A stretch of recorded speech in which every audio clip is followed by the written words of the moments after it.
Thackeray brand एक ही था, बाला साहेब ठाकरे। राज ठाकरे और उद्धव ठाकरे कोई ब्रांड नहीं है और इनके ब्रांड का बैंड बज चुका है। देखो, बाला साहब ठाकरे तो वो सबके हृदय में बसे हुए थे, बसे हुए हैं और बसे हुए रहेंगे।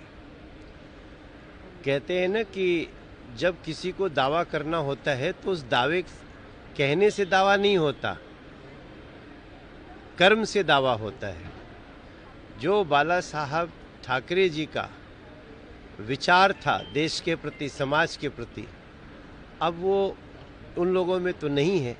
यही कारण है कि आज मुंबई और महाराष्ट्र की जनता ने भी उनको वो सम्मान नहीं दिया।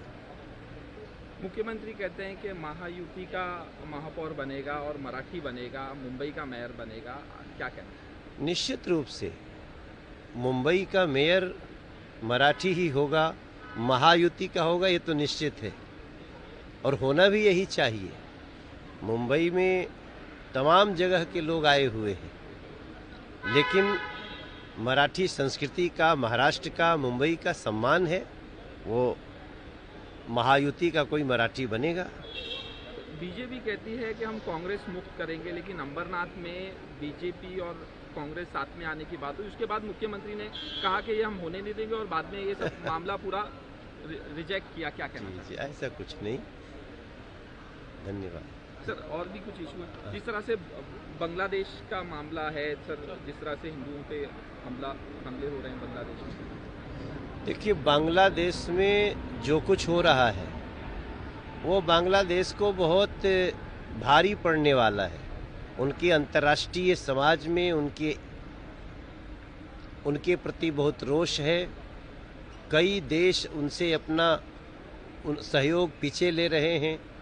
कोई भी देश अगर अपने यहाँ नागरिकों का, जो वहीं का नागरिक है, अगर उसके साथ इस तरह की जाति तो अगर वहाँ कोई आके रह गया उसके साथ भी नहीं होनी चाहिए, मगर वहाँ के नागरिकों का धर्म और जाति के आधार पे इस तरह का भेदभाव, ये इंसानियत का प्रमाण नहीं है। बांग्लादेश को इसका भुगतान करना ही पड़ेगा। तो बांग्लादेश क्रिकेट बोर्ड ने कहा कि हम अपने प्लेयर आईपीएल के लिए इंडिया में नहीं भेजेंगे। जिस तरह से केकेआर में पूरा मामला हुआ था, ऑक्शन में एक प्लेयर लिया गया था, बाद में सवाल उठाए गए कि ये बांग्लादेशी प्लेयर है, इसे नहीं लेना चाहिए। क्या कहें?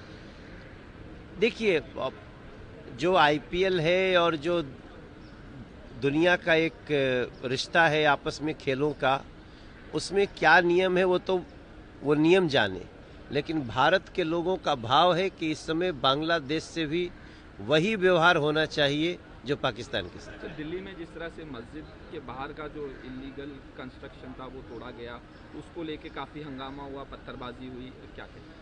वो जो पत्थरबाजी हुई है पुलिस के ऊपर, उन लोगों ने अपनी परेशानियां और बढ़ा ली हैं।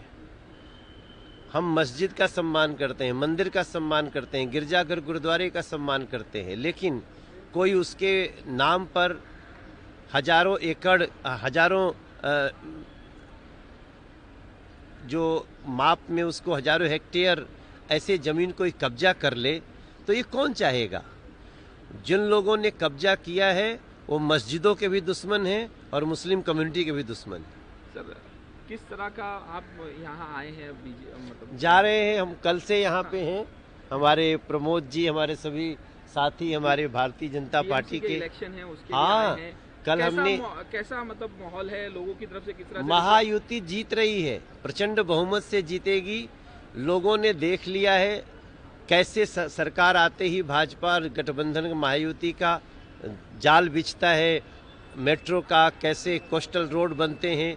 तो बीएमसी में भी महायुति रहेगी, तो उसका महाराष्ट्र की जो धरती का राजधानी है मुंबई, वो अंतर्राष्ट्रीय स्तर पे चमके। आखिरी सवाल, आपने कोस्टल रोड की बात कही।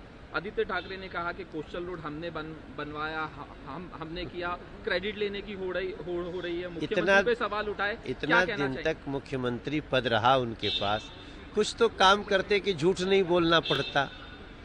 अब दूसरे के काम का, ये लोग तो काम बंद करने वाले थे। जब उद्धव जी जब से बने मुख्यमंत्री, जो काम चल रहे थे उसको भी रोका गया, करप्शन का बोलबाला था।